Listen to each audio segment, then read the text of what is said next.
মঙ্গলকোটের লালডাঙ্গা মাঠে আগামী ৬ তারিখে অভিষেক ব্যানার্জি রাজনৈতিক সভা করবেন, তাই বিশেষ বৈঠক করলেন পূর্ব বর্ধমান জেলার অতিরিক্ত পুলিশ সুপার রাহুল পাণ্ডে। এছাড়া উপস্থিত ছিলেন কাটোয়া এফডিপি ও কাশীনাথ মিস্ত্রি, মঙ্গলকোট বিধানসভার বিধায়ক অপূর্ব চৌধুরী, মঙ্গলকোট থানার আইসি মধুসূদন ঘোষ সহ এলাকার সমস্ত নেতৃত্ব।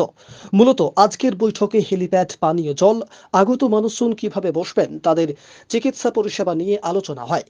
কর্মীদের উৎসাহ ছিল চোখে পড়ার মতো। বিধায়ক অপূর্ব চৌধুরী জানান যে ওই দিন মঙ্গলকোটের লালডাঙ্গা মাঠ ভরে যাবে কানায় কানায়। অভিষেক ব্যানার্জি আসছে আমাদের এমপি বা আমাদের সর্বভারতীয় সাধারণ সম্পাদক, তার জন্য একটা প্রস্তুতি মিটিং ছিল। অ্যাডিশনাল এসপি ছিল, এইচডিপিও ছিলেন, আমাদের আইসি ছিলেন, সমস্ত ইয়েরা ছিল, যাদের সুষ্ঠুভাবে মিটিংটা করা হয় 6 তারিখ। দাদা, প্রচণ্ড রোদ এবং তাপমাত্রা, জলের ব্যবস্থা কি? ব্যাপক জলের ব্যবস্থা করা আছে, আমাদের 15টা ট্যাঙ্কারের ব্যবস্থা করা আছে, তারপর এমনি জলের ব্যবস্থা করা আছে। তারপর আমরা সব বিভিন্ন জায়গায় যেখানে বাসগুলো স্ট্যান্ড করবে সেখানেও জলের ব্যবস্থা করেছি, জলের জন্য কোনো সমস্যা হবে না। কর্মীরা অসুস্থ হলে?